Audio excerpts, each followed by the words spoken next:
أعوذ بالله من الشيطان الرجيم. بسم الله الرحمن الرحيم. إذ قال الله يا عيسى إني متوفيك ورافعك إلي ومطهرك من الذين كفروا وجاعل الذين اتبعوك فوق الذين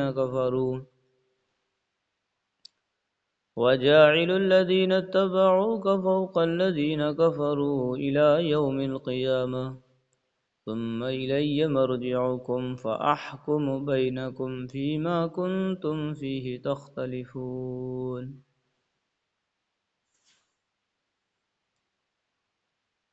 اس کی تدبیر اس وقت سامنے آئی جب اللہ نے کہا تھا کہ عیسیٰ میں تمہیں صحیح سالم واپس لے لوں گا اور تمہیں اپنی طرف اٹھا لوں گا، اور جن لوگوں نے کفر اپنا لیا ہے ان کی ایذا سے تمہیں پاک کر دوں گا، اور جن لوگوں نے تمہاری اتباع کی ہے ان کو قیامت کے دن تک ان لوگوں پر غالب رکھوں گا جنہوں نے تمہارا انکار کیا ہے، پھر تم سب کو میرے پاس لوٹ کر آنا ہے، اس وقت میں تمہارے درمیان ان باتوں کا فیصلہ کروں گا جن میں تم اختلاف کرتے تھے۔ حضرت عیسیٰ علیہ السلام کے مخالفین نے انہیں سولی پر چڑھانے کا منصوبہ بنایا تھا، لیکن اللہ تعالیٰ نے حضرت عیسیٰ علیہ السلام کو آسمان پر اٹھا لیا، اور جو لوگ آپ کو گرفتار کرنے والے تھے ان میں سے ایک شخص کو حضرت عیسیٰ علیہ السلام کا ہم شکل بنا دیا، اور مخالفین نے حضرت عیسیٰ علیہ السلام کے دھوکے میں اسے سولی پر چڑھا دیا۔ آیت کا جو ترجمہ یہاں کیا گیا ہے وہ عربی لفظ توفی کے لغوی معنی پر مبنی ہے، اور مفسرین کی ایک بڑی جماعت نے یہاں یہی معنی مراد لیے ہیں۔ اس لفظ کی ایک اور تشریح بھی ممکن ہے جو حضرت عبداللہ بن عباس رضی اللہ عنہ سے بھی مروی ہے، اس کے لیے ملاحظہ ہو معارف القرآن صفحہ 74 جلد 2، یعنی حضرت عیسیٰ علیہ السلام کو ماننے والے خواہ انہیں صحیح طور پر مانتے ہو جیسے مسلمان، یا غلو کے ساتھ مانتے ہو جیسے عیسائی، ان کے مخالفین پر ہمیشہ غالب رہیں گے۔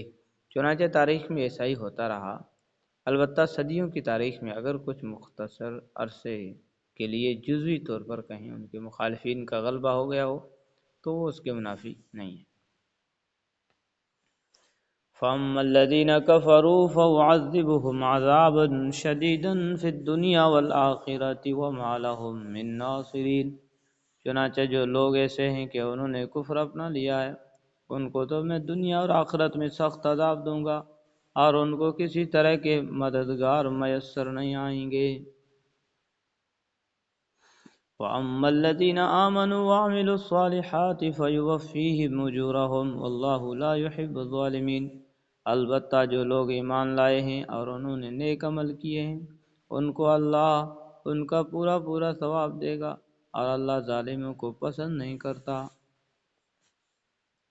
ذَلِكَ نَتْلُوهُ عَلَيْكَ مِنَ الْآيَاتِ وَالذِّكْرِ الْحَكِيمِ إِنَّ مَثَلَ عِيسَىٰ كَمَثَلِ آدَمَ ذَلِكَ نَتْلُوهُ عَلَيْكَ مِنَ الْآيَاتِ وَالذِّكْرِ الْحَكِيمِ، اے پیغمبر یہ وہ آیتیں اور حکمت بھرا ذکر ہے جو ہم تمہیں پڑھ کر سنا رہے ہیں۔ إِنَّ مَثَلَ عِيسَىٰ عِندَ اللَّهِ كَمَثَلِ آدَمَ خَلَقَهُ مِن تُرَابٍ ثُمَّ قَالَ لَهُ كُن فَيَكُونُ، اللہ کے نزدیک عیسیٰ کی مثال آدم جیسی ہے، اللہ نے انہیں مٹی سے پیدا کیا پھر ان سے کہا ہو جاؤ، بس وہ ہو گئی۔ الحق من ربک فلا تکن من الممترین، حق وہی ہے جو تمہارے رب کی طرف سے آیا ہے، لہذا شک کرنے والوں میں شامل نہ ہونا۔ فمن حاجک فیہ من بعد ما جاءک من العلم فقل تعالوا ندعو أبناءنا وأبناءكم ونساءنا ونساءكم وأنفسنا وأنفسكم ثم نبتهل فنجعل لعنة الله على الكاذبين۔ تمہارے پاس حضرت عیسیٰ علیہ السلام کے واقعے کا جو صحیح علم آ گیا ہے، تمہارے پاس حضرت عیسیٰ کے واقعے کا جو صحیح علم آ گیا ہے، اس کے بعد بھی جو لوگ اس معاملے میں تم سے بحث کریں تو ان سے کہہ دو کہ آؤ ہم اپنے بیٹوں کو بلائیں اور تم اپنے بیٹوں کو، اور ہم اپنی عورتوں کو اور تم اپنی عورتوں کو، اور ہم اپنے لوگوں کو اور تم اپنے لوگوں کو، پھر ہم سب مل کر اللہ کے سامنے گڑ گڑائیں، اور جو جھوٹے ہو ان پر اللہ کی لعنت بھیجیں۔ اس عمل کو مباہلہ کہا جاتا ہے۔ جب بحث کا کوئی فریق دلائل کو تسلیم کرنے کے بجائے ہٹ دھرمی پر تل جائے تو آخری راستہ یہ ہے کہ اسے مباہلے کی دعوت دی جائے، جس میں دونوں فریق اللہ تعالیٰ سے یہ دعا کریں کہ ہم میں سے جو جھوٹا ہو، ہم میں سے جھوٹا یا باطل پر ہو، وہ ہلاک ہو جائے، جیسا کہ اس صورت کے شروع میں بیان ہوا ہے۔ شہر نجران کے عیسائیوں کا ایک وفد حضرت صلی اللہ علیہ وسلم کی خدمت میں آیا تھا۔ اس نے آپ سے حضرت عیسیٰ علیہ السلام کی خدائی پر بحث کی، جس کا اطمینان بخش جواب قرآن کریم کی طرف سے پچھلی آیتوں میں دے دیا گیا۔ جب وہ کھلے دلائل کے باوجود اپنی گمراہی پر اصرار کرتے رہے تو اس آیت نے حضرت صلی اللہ علیہ وسلم کو حکم دیا ہے کہ وہ انہیں مباہلے کی دعوت دیں۔